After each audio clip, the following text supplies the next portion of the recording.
Sir, আমাদের লোকেরা ঢাকার সকল মাফিয়া গ্যাং, অবৈধ আস্তানা, বাস স্টেশন, রেল স্টেশন সবখানে খোঁজ করছে, কিন্তু কেউ কোনো খোঁজ দিতে পারছে না স্যার।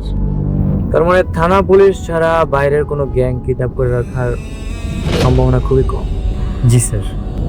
এবার পুলিশ স্টেশন যাও, ওইখানে গেলে হয়তো ওর কোনো তথ্য পেতে পারি।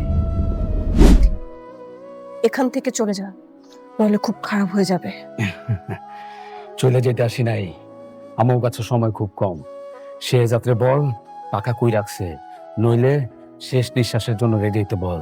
ওরে আমরা তুইলে নিয়ে যেতে আইছি। কেন রে, সেই জাতকে মামার বাড়ির মোয়া, যে চাইলেই তুলে নিয়ে যেতে পারবি? তোদেরকে আমি 3 সেকেন্ড টাইম দিলাম, আমি 1 থেকে 3 গুনবো।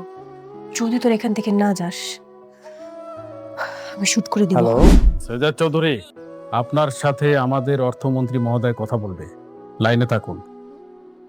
স্যার, লাইনে আছে, কথা বলুন। কি ব্যাপার মন্ত্রী সাহেব? আপনার সাথে দেখা করতে গেলাম, আপনি আমাদের সাথে দেখা করলেন না। কত কাহিনী করলাম আপনার সাথে দেখা করার জন্য, হ্যাঁ? আর এখন আপনি নিজে থেকে ফোন করেছেন, কি কোনো সমস্যা? হ্যাঁ সমস্যা। সেজা, তুমি তোমার নিজেকে কি মনে করো? কিং? আরে আপনারা যদি আমাকে কিং বানান, কিং ভাবেন, তাহলে তো আমি কিং। দেখো শেজাদ, বন্ধুরা, কেই গোলাম যে একদিকে মন্ত্রীর ব্যাংক লুট করে গরিবদের মাঝে লাখ লাখ টাকা বিলিয়ে দিচ্ছে, আবার অন্যদিকে নিজের বউয়ের সামনেই পাগল সাজার নিখুঁত নাটক করে যাচ্ছে। আর এবার তো মন্ত্রী মশাই তার সবচেয়ে ভয়ঙ্কর খুনিকে মাঠে নামিয়ে দিয়েছে গোলামকে চিরতরে শেষ করার জন্য। কিন্তু তারা কি জানে এই গোলাম ওরফে শেহজাদ চৌধুরী আসলে কতটা ভয়ঙ্কর গেম খেলছে? আজকের রিভিউতে আমরা ডিকোড করব দুনিয়া টাকার গোলাম নাটকের 23 নম্বর পর্বে সব রহস্য, এবং জানব আগামী পর্বে শেহজাদ কিভাবে এই নিষ্ঠুর সিন্ডিকেটকে মাটিতে মিশিয়ে দেবে। ভিডিওটা শেষ পর্যন্ত দেখতে থাকুন, কারণ আসল খেলা তো মাত্র শুরু। দুনিয়া টাকার গোলাম নাটকের 23 নম্বর পর্বটা যারা দেখেছেন তারা নিশ্চয়ই আমার মতো এখনও মারাত্মক একটা ঘোরের মধ্যে আছেন। ভাই, কি লেভেলের একটা মাস্টার প্ল্যান দেখলাম আমরা এই পর্বে। শেহজাদ চৌধুরী, যাকে আমরা গোলাম নামেই বেশি চিনি, সে এবার সরাসরি হাত দিয়েছে মন্ত্রীর কালো টাকা সিন্ধুকে। বানরের মুখোশ পরে পুরো গ্যাং নিয়ে মন্ত্রীর ব্যাংকে যে ডাকাতিটা সে করল, সেটা শুধু একটা সাধারণ ডাকাতি ছিল না, বরং গরিবের হক তাদের কাছে ফিরিয়ে দেওয়ার একটা অসাধারণ পদক্ষেপ ছিল।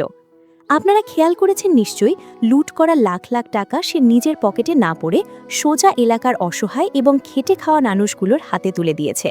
আর এই খবর যখন মন্ত্রীর কানে পৌঁছায়, তার রিয়াকশনটা দেখার মতো ছিল। নিজের এত বড় ক্ষতি সে কোনোভাবেই মেনে নিতে পারছে না। এদিকে পুলিশ আর প্রশাসন তো পুরোই মন্ত্রীর পকেটে। তারা ব্যাংকের সিসিটিভি ফুটেজ দেখে আর সিকিউরিটি গার্ডদের জেরা করে শুধু একটাই ক্লু পেয়েছে, ডাকাতেদের সবার মুখে বানরের মুখোশ ছিল। কিন্তু এই সামান্য ক্লু দিয়ে শেহজাদকে ধরা যে এত সহজ নয়, সেটা তারা খুব ভালো করেই জানে। অন্যদিকে শেহজাদ চৌধুরীর বাড়ির অবস্থা দেখলে তো হাসতে হাসতে পেট ব্যথা হয়ে যাওয়ার জোগাড়। ছেলেটা বাইরে এতটা ডেঞ্জারাস, অথচ ঘরের ভেতরে সে পুরোই একজন স্মৃতি হারানো পাগল। নিজের বউ ঋতুকে সে চিনতেই পারছে না, উল্টো এমন ভাব করছে যেন ঋতু নামের কাউকে সে জীবনেও দেখেনি। আবার মা যখন ফাতেমার সাথে তার বিয়ের কথা তোলে, তখন সে বোকার মতো রিয়্যাক্ট করে। ঋতুর যে রাগ আর ফ্রাস্ট্রেশন, সেটা দেখে বোঝা যায় শেহজাদ আসলে তাকে কতটা কনফিউজড করে রেখেছে।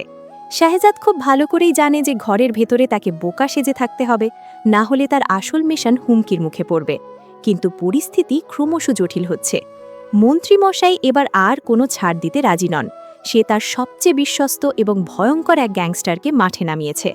লোকটার এন্ট্রি সিন দেখেই বোঝা যায় সে কতটা রুথলেস।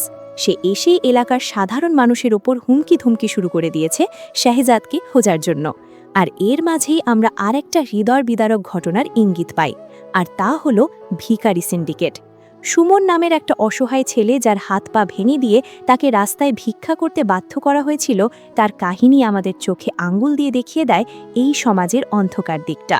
শেহজাদ যখন এই সিন্ডিকেটের কথা জানতে পারে, তার চোখে যে প্রতিশোধের আগুন আমরা দেখেছি, সেটা সত্যিই গায়ে কাটা দেওয়ার মতো। এবার আসা যাক আগামী পর্বের প্রেডিকশনে।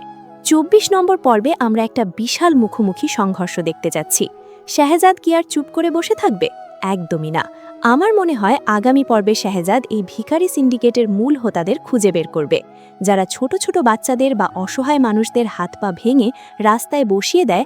তাদের বিরুদ্ধে শাহজাদের অ্যাকশন হবে দেখার মতো। আর ওই যে নতুন গ্যাংস্টার এন্ট্রি নিল, তার সাথে শাহজাদের একটা মাইন্ড গেম শুরু হতে যাচ্ছে। লোকটা হয়তো শাহজাদের খুব কাছাকাছি পৌঁছে যাবে, কিন্তু শাহজাদ তার স্মার্টনেস দিয়ে তাকেই হয়তো পুলিশের জালে ফাঁসিয়ে দেবে বা এমন কোনো ফাঁদে ফেলবে যেখান থেকে তার আর ফেরার উপায় থাকবে না। এছাড়া শাহজাদের ডাবল রোল বা পাগল সাজার নাটকটা ঋতু হয়তো একটু একটু করে সন্দেহ করতে শুরু করবে। ঋতু যদি শাহজাদের আসল রূপটা ধরে ফেলে, তাহলে কাহিনীতে এক নতুন মাত্রা যোগ হবে। হয়তো ঋতুই একসময় শাহজাদের এই রবিনহুড মিশনে তাকে সাহায্য করবে। আর মন্ত্রী, সে তো তার টাকা হারানোর শোকে আরও বেপরোয়া হয়ে উঠবে। কিন্তু শাহজাদ প্রমাণ করে দেবে যে দুনিয়া সত্যি টাকার গোলাম হতে পারে, তবে শাহজাদ চৌধুরী নয়। তো বন্ধুরা, আপনাদের কি মনে হয়, শাহজাদ কি পারবে মন্ত্রীর ওই ভয়ঙ্কর গ্যাংস্টারকে ধুলোয় মিশিয়ে দিতে, নাকি ঋতু তার পাগল সাজার আসল কারণটা ধরে ফেলবে? আপনাদের মূল্যবান মতামত অবশ্যই কমেন্ট করে জানাবেন। আর আজকের রিভিউটি ভালো লাগলে ভিডিওতে একটা লাইক দিতে ভুলবেন না। চ্যানেলে নতুন হয়ে থাকলে এখনই সাবস্ক্রাইব করে বেল আইকনটি বাজিয়ে দিন, যাতে দুনিয়া টাকার গোলাম নাটকের কোনো আপডেট আপনাদের মিস না হয়। দেখা হবে পরবর্তী ভিডিওতে। ততক্ষণের জন্য ভালো থাকবেন, সুস্থ থাকবেন।